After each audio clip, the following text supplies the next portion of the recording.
Hey, everybody, it's Professor Morris, and today we are going to talk a little bit about special needs trusts and what they are, what they aren't, what they can do, what they can't do. And also, we're going to before we do that, we're going to do a bit of a review over last week's class discussion on trusts in general and what they are. Now, we have talked about wills. We've talked about intestate succession. In other words, probate without a will, probate asset distribution by a probate court without a will. We talked about the fact that wills have to be followed, they have to follow certain formalities when they are created. Well, trusts are somewhat similar insofar as they have to follow the same type of formalities as a will, but they do entirely different things than wills. Yet synonymously, you hear the term trusts with wills all the time. In fact, I think this course is called Wills, Trusts, and Probate. Wills and trusts was the course I took in law school on this topic.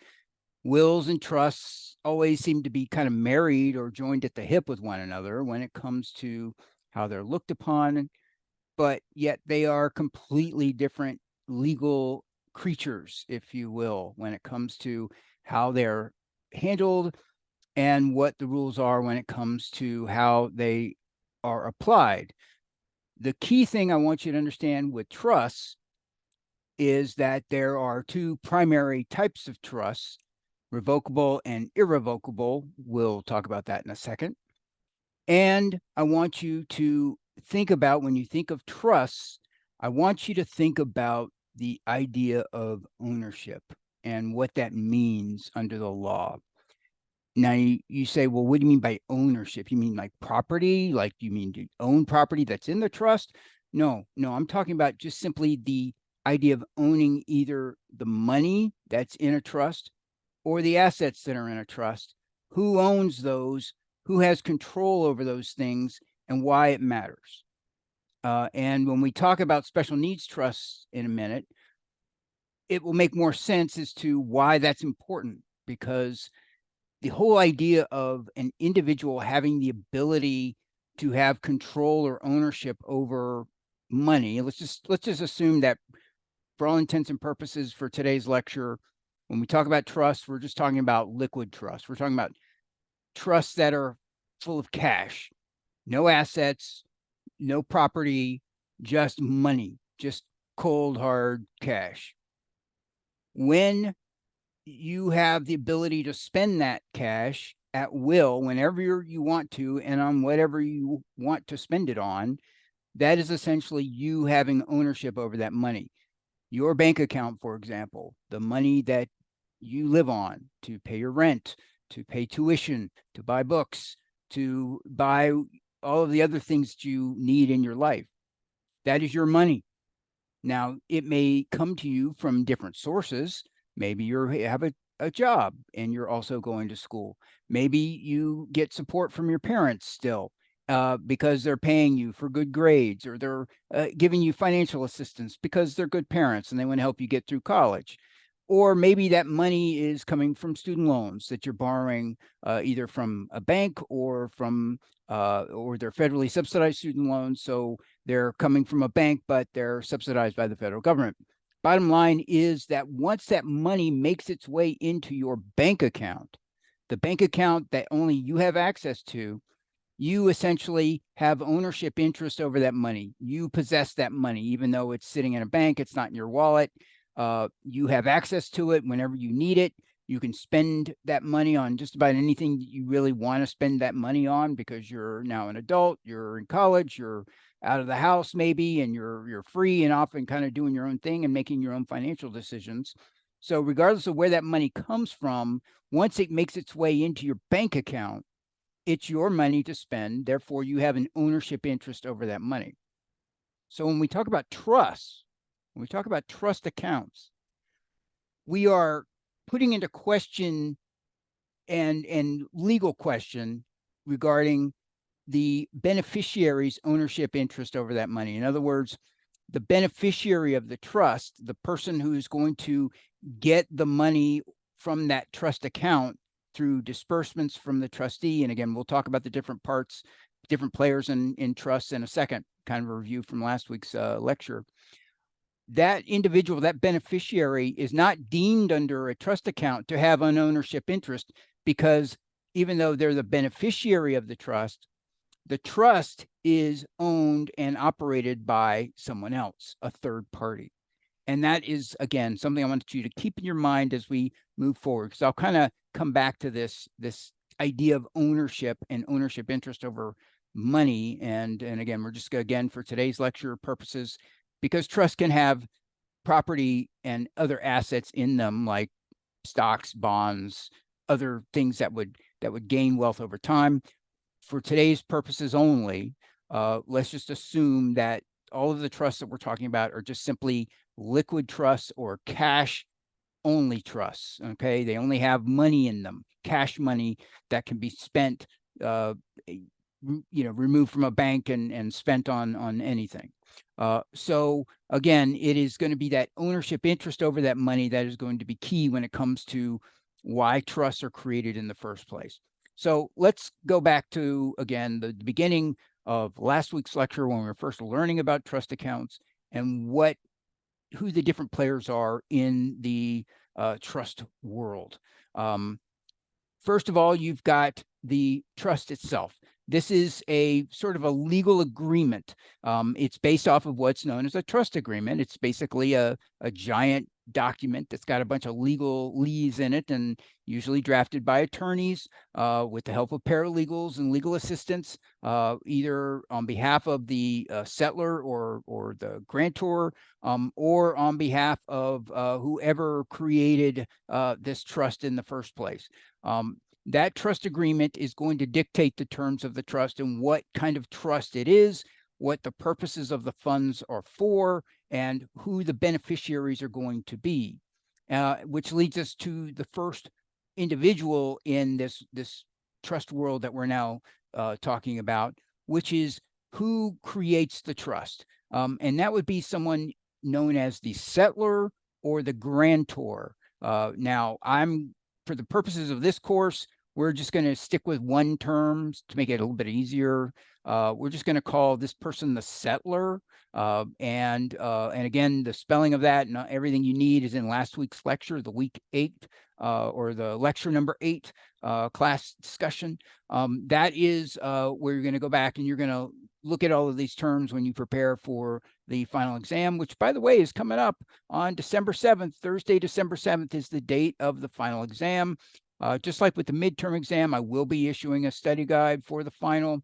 And you guys kind of know the drill if you've either taken my classes before or if you're familiar with how we handled the midterm exam in this course. I'll issue the study guide probably a week out, late, probably right after or right before Thanksgiving. You'll get the study guide from me, and you're going to use that to prepare for the final exam. You're also going to, if you have questions on anything, let me know. But as with the midterm, it's going to be closed book, closed notes. So you're going to need to put that study guide away when you take the final. But that final exam is coming up on December 7th. So you need to start kind of thinking about finals as we start to wind down the course. We're going to cover special needs trust today.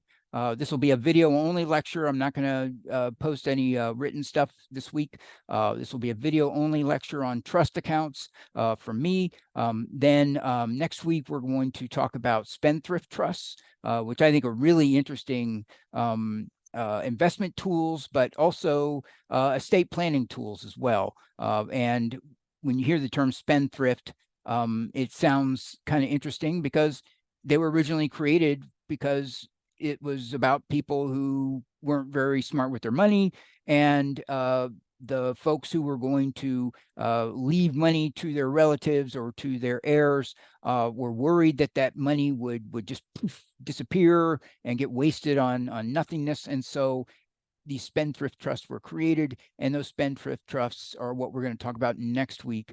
And then the last week of class, right before the final exam, we're going to talk about some other elder law issues like reverse mortgages and guardianships, other things that probate courts in Florida handle, and things that I think you need to know about probate and probate courts and how they operate moving forward, because even though you may go to work for, say, a firm that handles wills and trusts for their clients, they may handle other elder law issues. And so knowing about how some of these elder law legal matters work, like reverse mortgages, which are in some cases pretty nasty little devices, especially for the heirs of the folks who take out reverse mortgages. And you've probably seen the ads on TV and Tom Selleck marketing these reverse mortgages for folks who need cash in their retirement years, who didn't save up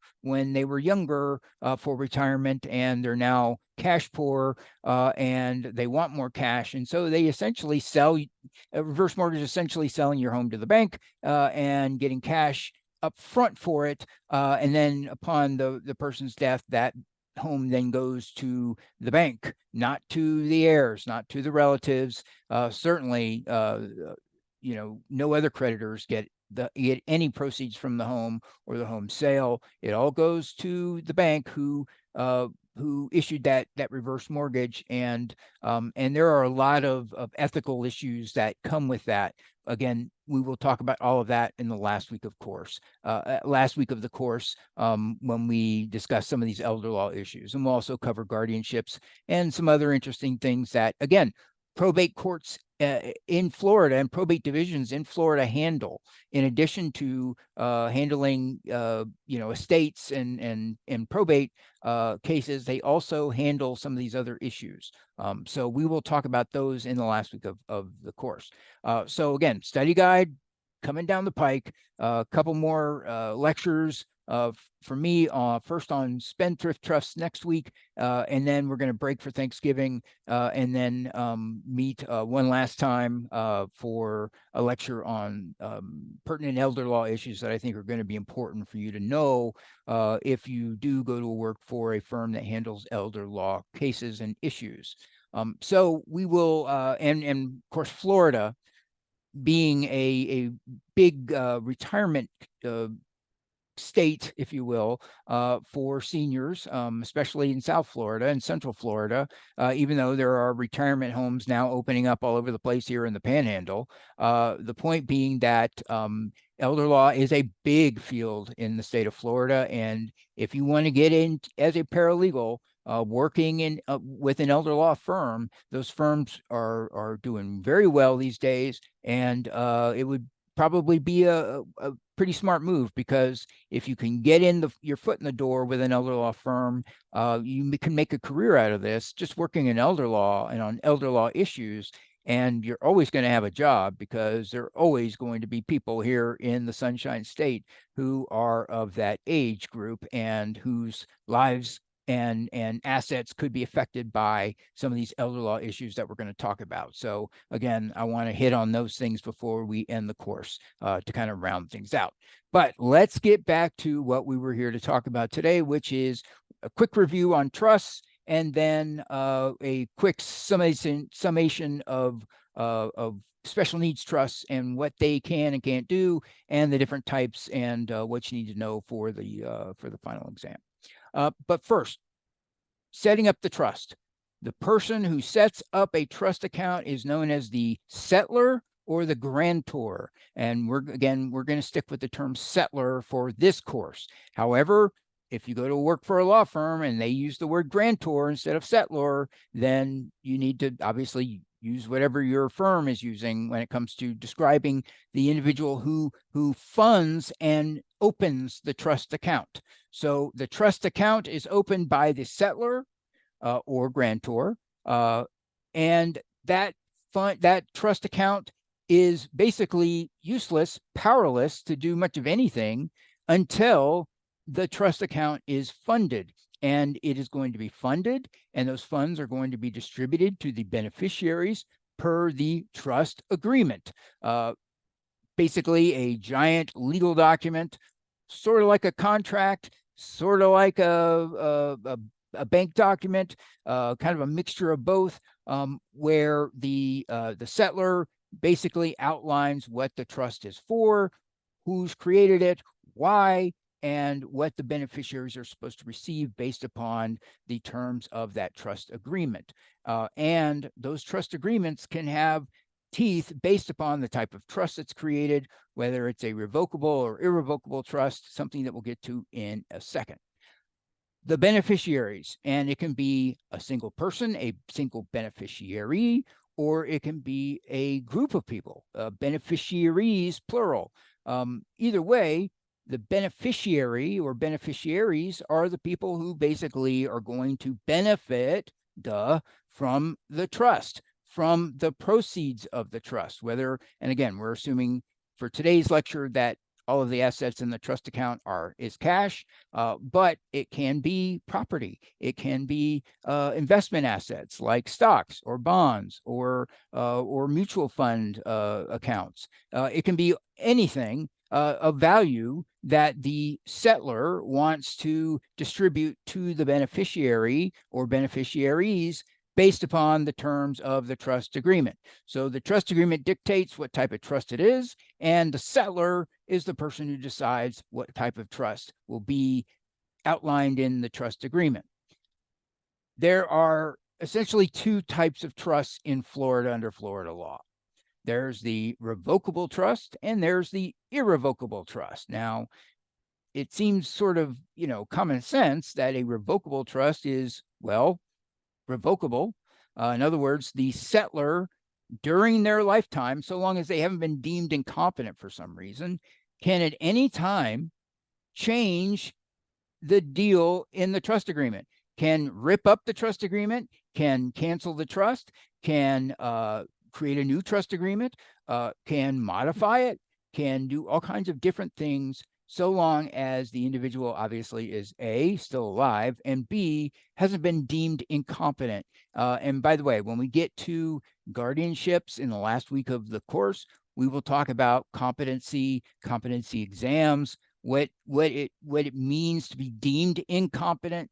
Now, I know that's an adjective that's sometimes thrown around to describe people who can't get things done or who can't do things right or properly. That's not what we're talking about. When we talk about competency or incompetence, we are talking about someone who has either some sort of brain disorder, or they're aging into dementia or Alzheimer's or some other health issue that has affected their ability to basically take care of themselves and their assets. And the relatives or the family members of that individual have stepped in and they've asked a probate court to essentially appoint a third party, a guardian, to watch over that individual. And again, it doesn't have to be someone who's elderly. Sometimes that individual can simply be young but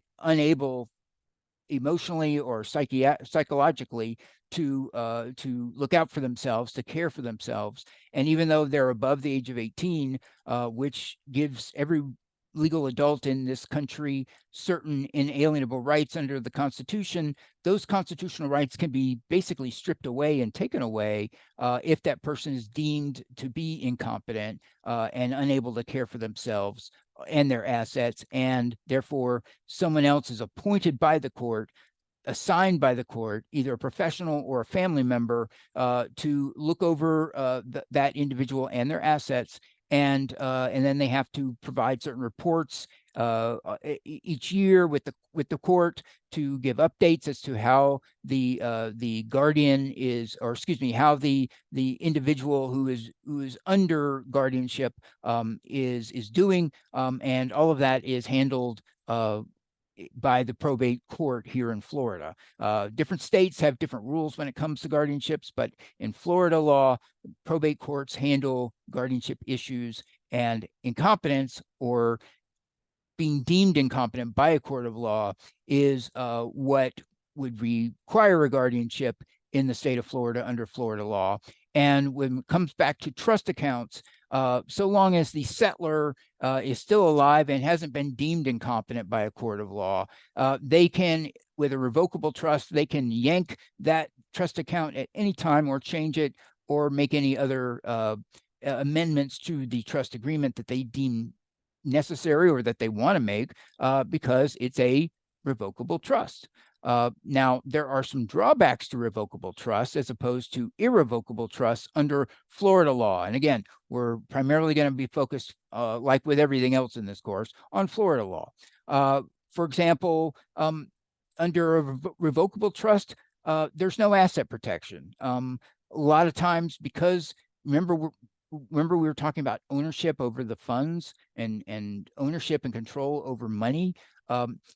In a trust account, because there's a third party, the trustee, who is in charge of the distribution of funds, not the beneficiary and not the settlor, the trust is what owns the money, not the trustee, but the trust itself, the legal entity known as the trust. And so with a revocable trust, you would think that one of the benefits might be that you're protecting these assets from creditors, and that's not true under a revocable trust. Irrevocable trusts, different story. We'll get to that in a second.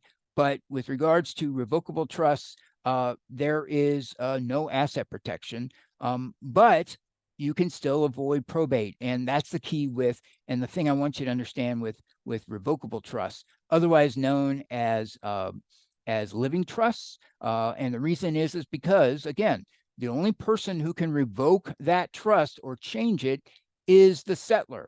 And for that person to be able to change the trust agreement, the terms of the trust, then they've got to obviously still be alive, and hence the term living trust. It allows that person while they're alive, so long as they haven't been deemed incompetent, to make those changes to the trust agreement that could affect the beneficiaries. Now, why would somebody change a trust agreement? Well, it can be for a number of different reasons, but usually it applies to changes in circumstances along either the lifetime of the settlor or some sort of change with regards to the beneficiaries of the trust. For example, if I created a revocable trust for my granddaughter, I don't have a granddaughter, I don't have a daughter, but that beside the point. Bottom line is that if I had a granddaughter and I created a revocable trust for my granddaughter when she was, say, 12, then that money would basically flow to my 12-year-old granddaughter. And as she got older, let's assume that after she turned 18, she decided that she was going to do something with her life that I didn't approve of, or maybe she was doing something with her life that I didn't approve of, and I no longer wanted to fund that lifestyle. Well, I could say, okay, yank, I'm going to change this trust agreement. You're no longer a beneficiary of my revocable trust because I don't like what you're doing with your life, and I don't want you spending the money that I saved and set out for you on whatever it is you're doing with your life right now.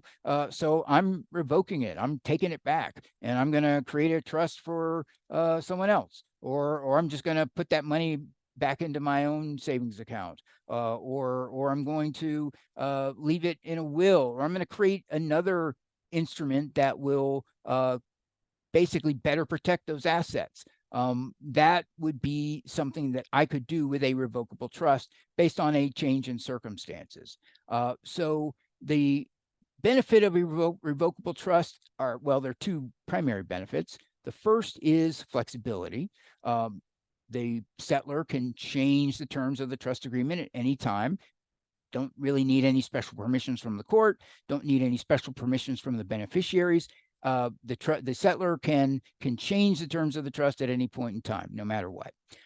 So flexibility is one benefit. Another benefit is that the terms of revocable trusts in Florida remain private after the person who was the settlor dies. In other words, after the person who created the revocable trust passes away, the terms of that trust account and that trust in general, the terms of in the trust agreement, they stay private. They do not become public.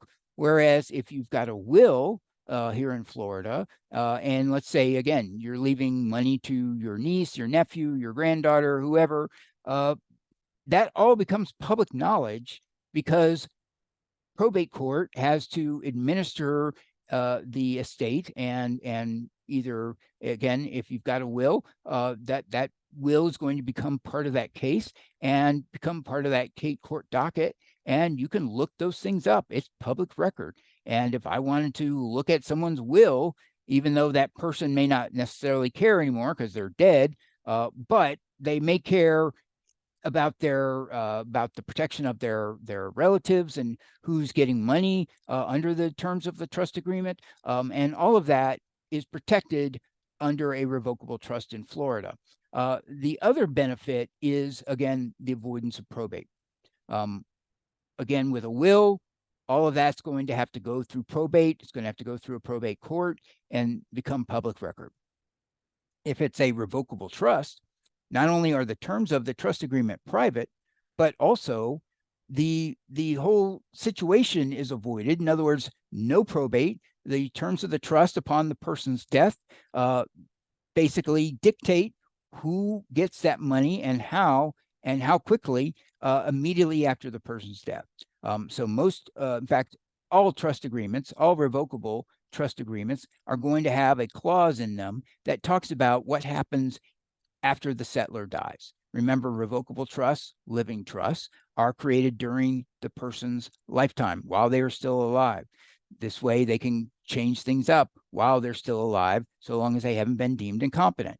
But there's going to be a paragraph in that trust agreement that's going to specifically outline who gets that cash after the settlor passes away, after that revocable trust basically turns into an quasi irrevocable trust, because it's irrevocable now because the person who created it is no longer alive and can't revoke it. And the terms are then going to determine what happens with that money. Is it going to go into another trust account? Is it going to go straight to the beneficiaries as cash distributions? It doesn't matter. It's all outlined in the trust agreement, and that all stays private and avoids probate. So again, flexibility, private terms, avoiding probate are the three primary benefits of a revocable trust under Florida law. Irrevocable trusts, however, are a bit different. Irrevocable trusts aren't completely irrevocable. In other words, there are times when an irrevocable trust can be amended or changed, but there have to be certain things to happen before that can occur. In other words, the beneficiaries have to all agree. If there's more than one beneficiary, they all have to agree for the trust terms to be amended or changed with an irrevocable trust. There also has to be a court order saying that it's okay for an irrevocable trust to be changed. It's not just that the beneficiaries all agree, but they also all have to, under oath, sign documents with a notary, and swearing under oath that they are okay with the trust agreements being changed, and that they're not being coerced or pressured in some way to do this. But if there's more than one beneficiary, in fact, in many cases, trust accounts, there are numerous beneficiaries. They all have to agree. If one beneficiary says, no, I don't want to change the terms of this agreement, I like things the way they are, and this is an irrevocable trust, then the irrevocable trust stays the same, and that means that everything maintains its continuation beyond the attempt to make that change. So with regards to an irrevocable trust, the key thing is that they are, in some cases, modifiable, but it's only based on whether or not all of the beneficiaries agreed to the modification or change. And then there has to be a court that says, okay, sure, no problem, since, again, they have collected all of these affidavits or sworn statements from the beneficiaries. The key thing and the key benefit with an irrevocable trust is asset protection from creditors. And this is especially the case when the settler dies. We've talked about avoiding probate. When someone dies, especially if they are wealthy enough to be able to create trust accounts with funds that come from them, that they likely are also going to have loans and mortgages and other property where creditors are involved, either credit card accounts or other types of loans, maybe even commercial loans. All of these folks are going to want to line up outside of the courthouse, waiting for their opportunity to collect from that person's estate. But if those funds are in an irrevocable trust, those funds are protected from creditors under Florida law. And that is the primary benefit of an irrevocable trust under Florida law, is that asset protection from creditors. And we've discussed how creditors find out when someone dies, that there are several types of notice requirements under Florida law that require the personal representative of someone's estate to publish the death certificate in the person's local newspaper, and also, if there are any known creditors, to send those creditors actual notice along with a copy of the death certificate. All of that gives those creditors notice to show up in court and be ready to state a claim against that estate, against those estate assets. If those funds are in an irrevocable trust account, those funds can be protected from those creditors. But again, this is where that factor of ownership over the funds plays a big role, because what a trust account essentially does, especially an irrevocable trust, when we're talking about asset protection or asset protection from creditors, is the creditors are going to the estate of the settler who has died, the creator of the trust, and they're saying, hey, we want to collect money, and you've got money over there in that account. If that's an irrevocable trust account, those assets are protected, because the settler's estate can say, well, the settler didn't own that money. The settler created the trust and conveyed ownership to the trust. And the money was designed for a specific purpose, for specific beneficiaries under the terms of the trust agreement. So the trust really didn't own or control the money either, because it had to follow the terms of the trust agreement. So the trustee doesn't own the money. And by the way, the trustee is the third party who's in charge of distributing the assets. Sometimes the trustee is a bank or a financial institution, or otherwise known as a professional trustee. Sometimes the trustee is just someone that the settler trusts, hence the term trust and trust account.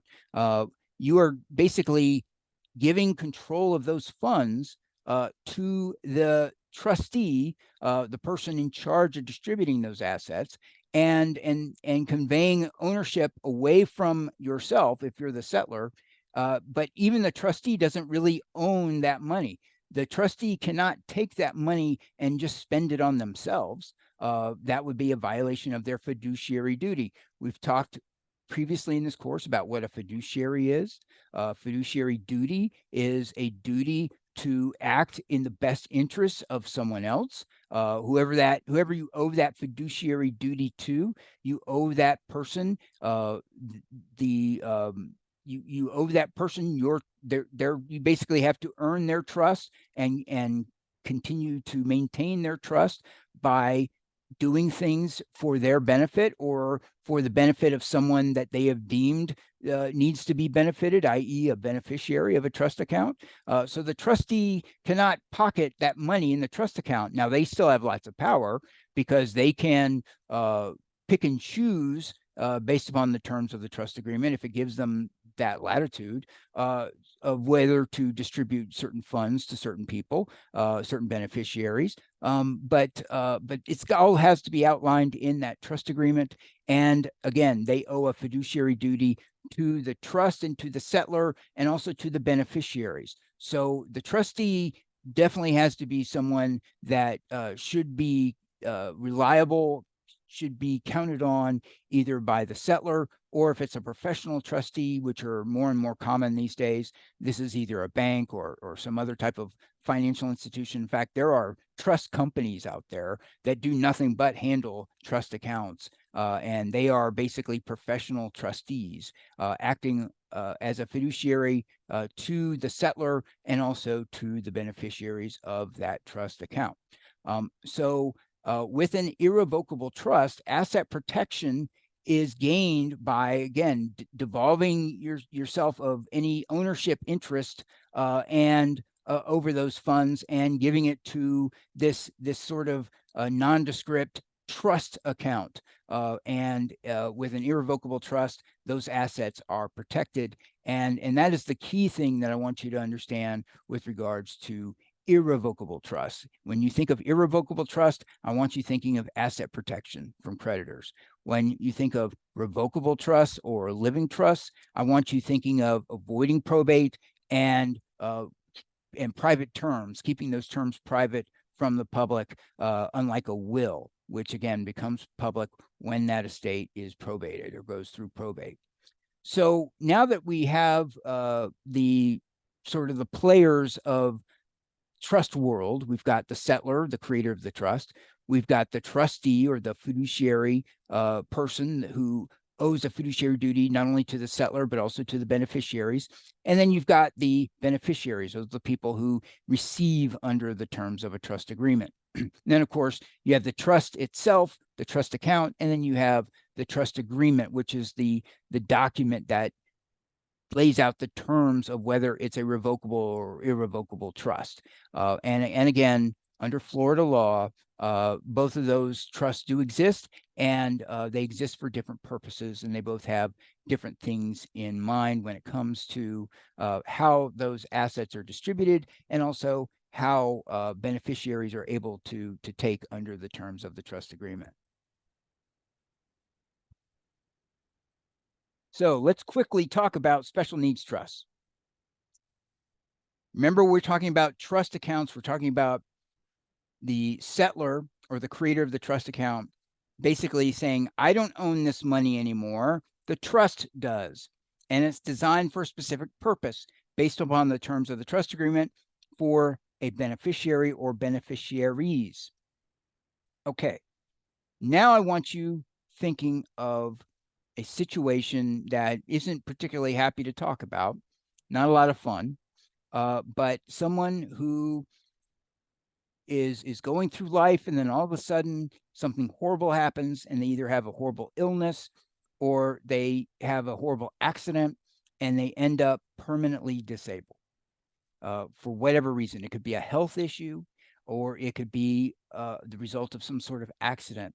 The bottom line is this was not necessarily anticipated, and it looks like that individual is going to be confined either to some sort of wheelchair or mobility device, or they have other disabilities that make it either very difficult for that person to continue working or ever work in their lifetime, or they are simply going to need assistance later on from the government through needs-based support. We'll get into that in a second.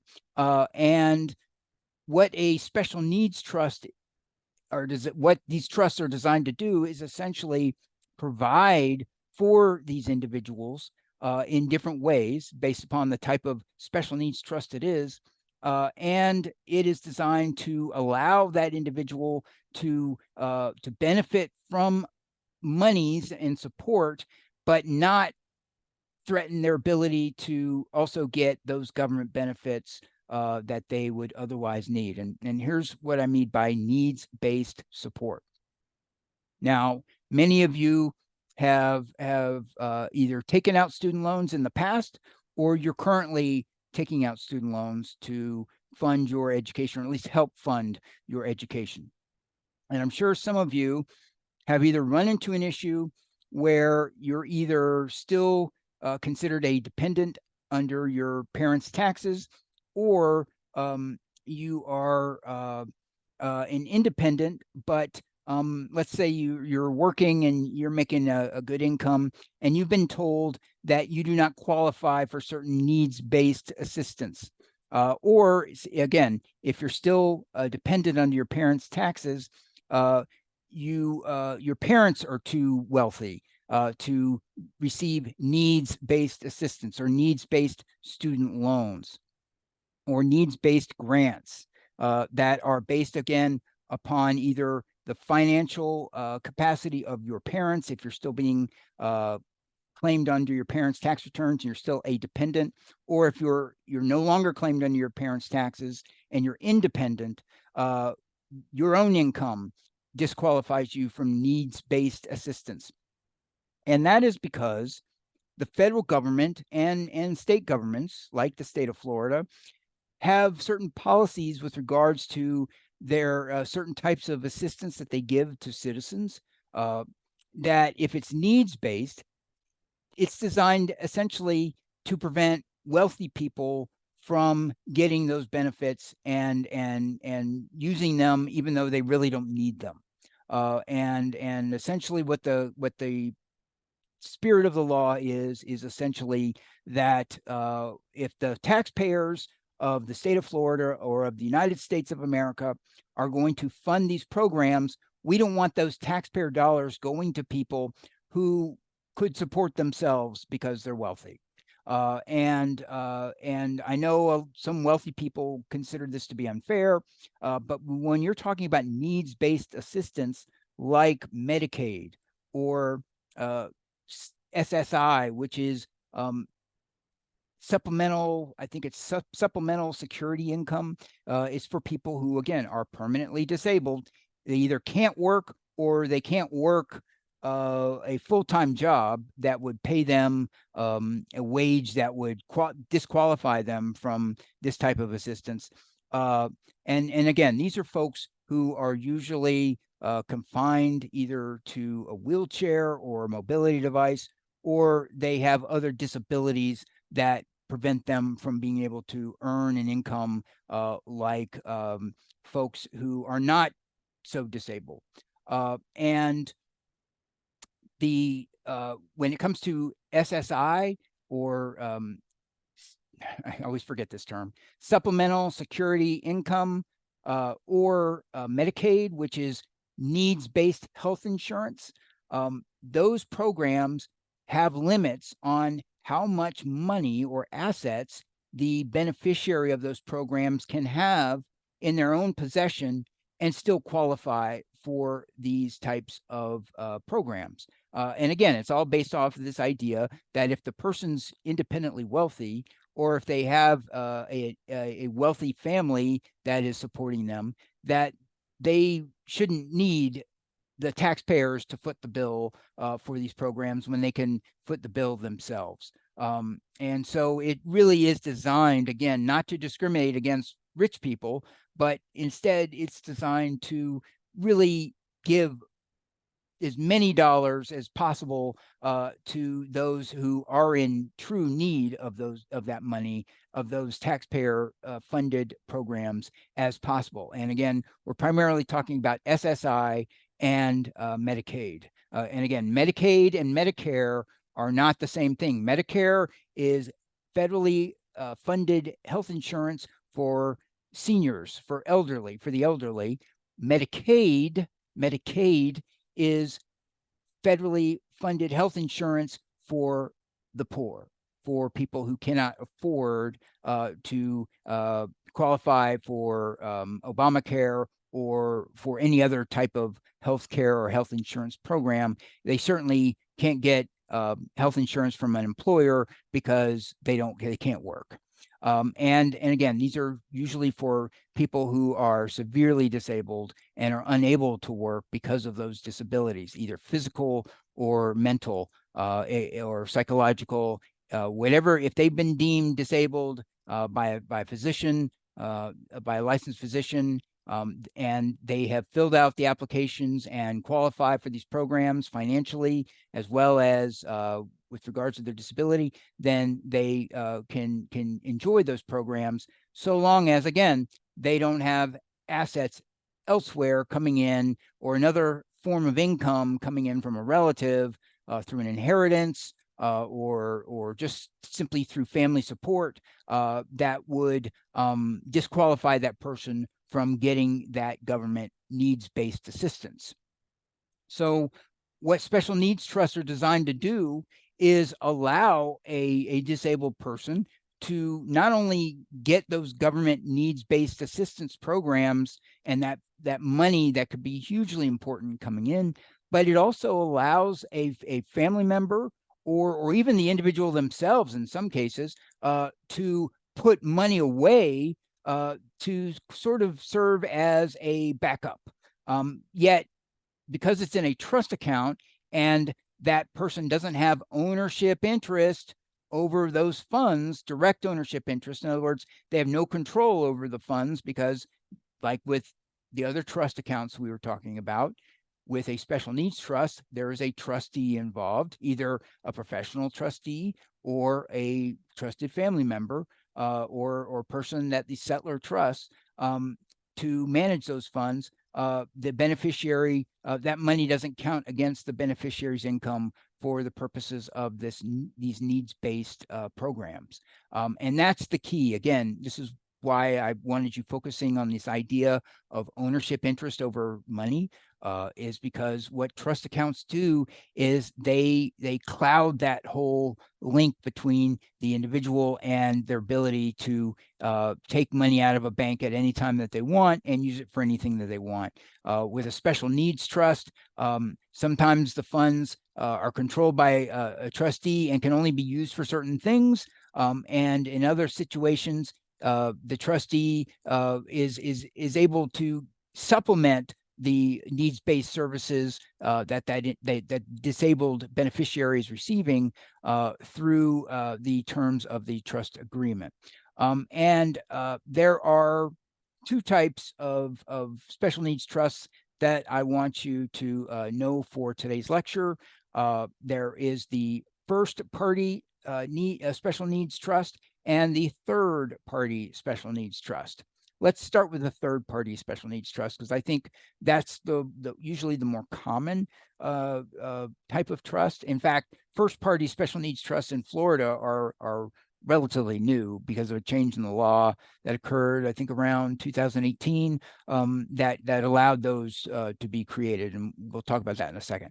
But third-party special needs trusts are special needs trusts that are created by a third party, usually a grandparent or a parent or a relative of some type. And in some cases, it can even be an institution. It can be, for example, sometimes when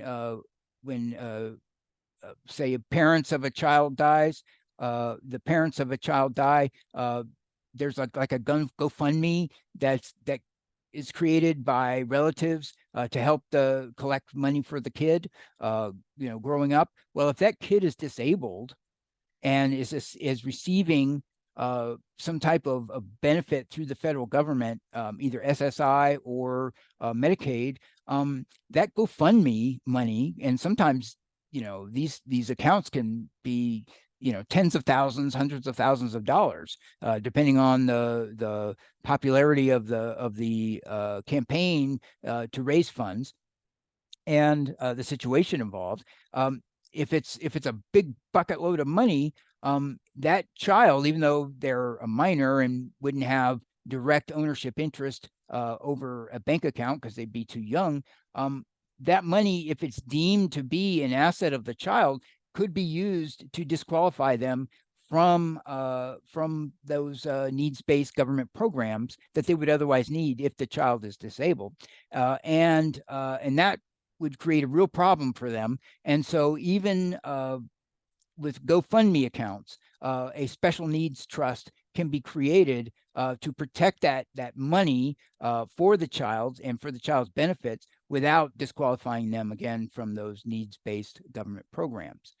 So the third party is usually a grandparent or a parent, and it's usually money set aside for a disabled child to help take care of them and look kind of serve as sort of a gap filler for all of the things in that child's life that they might need or want, and we'll get to want in a second, and not disqualify them from getting those government needs-based benefits. Remember, we're only talking about needs-based benefits.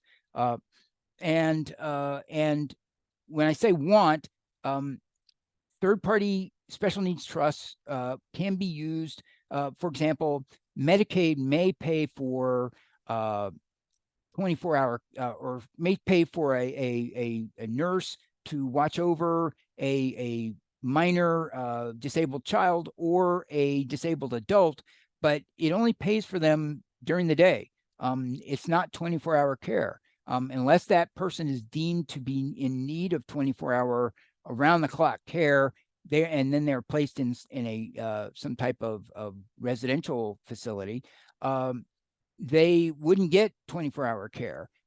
A special needs trust, that money can be used to hire a nurse to stay the night. So if Medicaid only pays for a nurse to be there during the day, a special needs trust could then pay the same nurse or a different nurse to come at night to stay with the child or with the disabled adult throughout the entire day. This way, the disabled individual can still stay at home and not have to go into a residential facility. Let's say it's a situation where the person would go to a residential facility because they've been deemed to need 24-hour care. Well, with most needs-based programs like Medicaid, Medicaid will only pay for a residential facility, but they're not going to have a private room. They'll be in a room with someone else because, again, it's taxpayer-funded programs. The government is not going to put somebody up in some posh residential facility where they get their own room and flat screen TV and all this other accoutrement that come with having lots of money. That's not what the federal government is designed to do, and those benefits are not designed for that purpose. Well, if Medicaid is only going to give them a room and they're going to have a roommate, and that person, let's say again, they're an adult by this point, but they're still disabled to the extent that they need 24/7 care, a special needs trust could go ahead and be used for getting that room by themselves, and also buying some other things that the individual wants in their life that they wouldn't otherwise be able to afford because, again, they're on government assistance. And again, this could be a flat screen TV or something, again, that they want. For children, quite often special needs trusts can be used to send the kid to Disney or to Universal, to provide some health and enjoyment for the child, because it's been deemed in many cases that happier children, even though they're disabled, tend to do well. They have a higher and better quality of life as a result. So special needs trusts can be used for those purposes as well. So it's not just things that they need, but also in some cases, and in limited cases, things that they also want. And that's an important distinction to make when it comes to special needs trusts, because it's not just about preserving needs-based assistance. It's also for, again, these trusts aren't born out of thin air. They usually are created. The settlers are usually relatives, people who care or love the individual, and they want that person to be cared for beyond their lifetimes. And yet they don't want anything that they do to interfere with their ability to continue with that government assistance throughout their lifetime, because especially if it's a child, and they, depending on the type of disability they have, they could still live a full lifespan as a normal adult, or as as an adult who isn't disabled. So if you're 13 and you're going to live to be 85, that's going to be a really long time where you're going to need assistance your entire life And so you don't want that needs-based assistance to go away at any time. And you certainly don't want it to have to be a situation where anything that the person's relatives, gave them somehow interfered with or prevented that child from getting that assistance throughout their entire life. If you were leaving money to a relative through a will, however, that any inheritances can be considered income or under the ownership interest of the individual. And so that could be a completely different story. So if you have a special needs relative and you want to provide for that relative, you do not want to leave them money through a will that could jeopardize their government assistance. Yet that is exactly what would happen if that was the instrument that you chose to use to leave them funds. You leave them funds in a will, that is direct income, and that could kick them off of their needs-based assistance, even though you had the best of intentions when you left this person bequest in your will. You just never sometimes know. And so sometimes these folks instead will create a special needs trust or just a trust account with a term in it that basically states that if the beneficiary becomes disabled at any time, that the trust immediately turns into a special needs trust for those purposes. And then there'll be other attachments that go along with that document that outline all of that. So it is important to understand that these special needs trusts are specifically designed for the purpose of protecting the individual from actually having direct control over funds, whether they're a child and they're too young and would need help throughout their entire lifetime because of their disability, or even if they're an adult and their disability requires the need for government or needs-based income. Then there is the first party special needs trust. And if a third party special needs trust is a special needs trust created by a relative, a third party, the first party special needs trust is basically you being the settlor and also the beneficiary of the trust. So you are basically socking money away to protect your own situation. You're protecting your own assets, not only from the idea of creditors coming in and potentially taking that money if necessary, but also if it's a situation where you are in need of needs-based assistance, you're protecting yourself from your own money. You're basically saying, I don't own or control this money anymore. The trust does.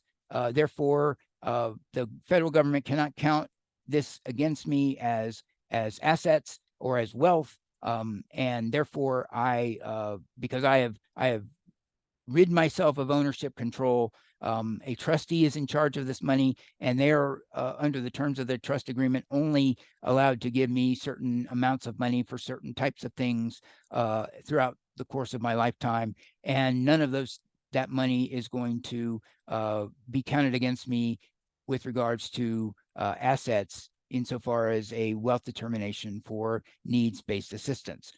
So a first party special needs trust is simply a special needs trust that is created by the individual for their own benefit.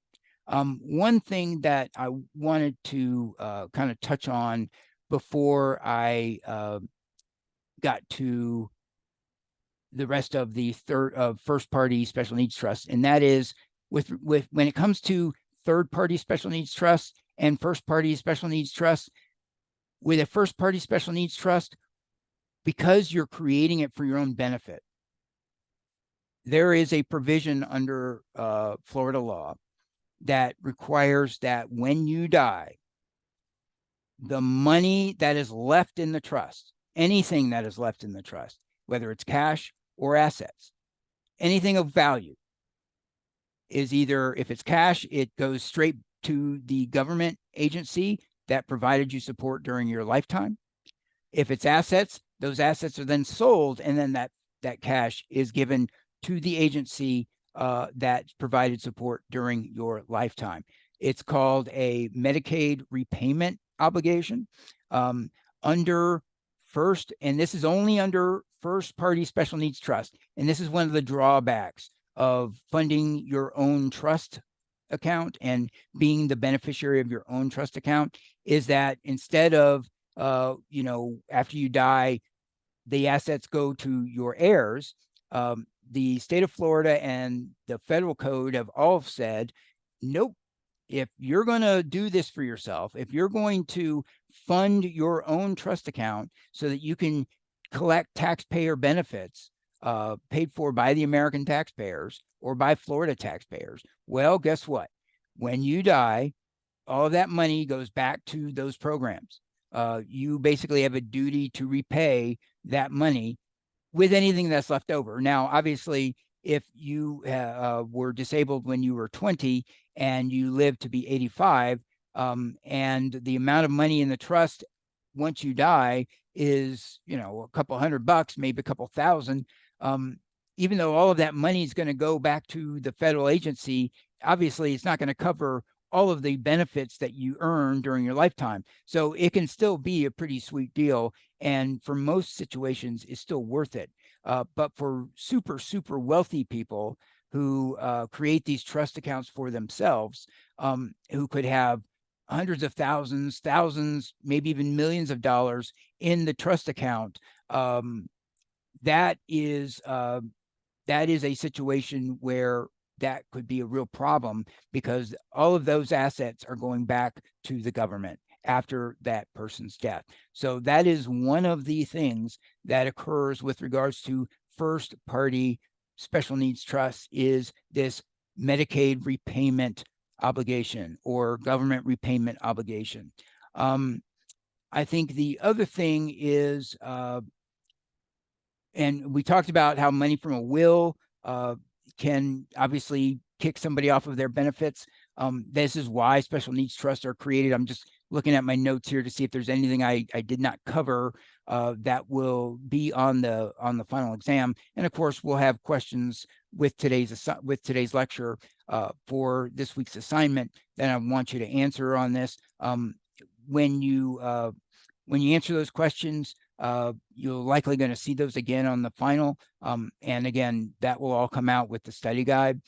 So if you don't know the answer based upon today's lecture, I promise you certainly will. And by the way, you've also probably noticed that I'm not taking off lots of points for folks who miss answers. I want you obviously to do the best you can on these assignments. There's a reason why I want you watching these lectures and doing the assignments. But I'm much more interested in you watching the lectures, reading the lecture material, and doing the assignments than I am in you performing perfectly on them. I want you to do your best, but I am likely going to always give students full credit, even if it's a little bit late. So if you're late, you can always email it to me directly if the window on Canvas is closed, but you're likely still going to get your points. So if today's lecture didn't cover everything, don't worry too much. You're still going to get, if you make an attempt to turn the lecture or the assignment in on time, you're still going to get your points. So that is going to be it for today. Again, we've got a final exam coming up on Thursday, December 7th. We're going to have a study guide coming out about a week ahead of time before that. Next week is going to be spendthrift trusts and what they do and don't do. And the week after that will be the Thanksgiving holiday. Then the final week of class will be covering other elder law issues, including reverse mortgages, guardianships, and other things that probate courts in Florida do for folks who are in need of those services. So I hope everybody has a great day. Take care, and we will talk again soon.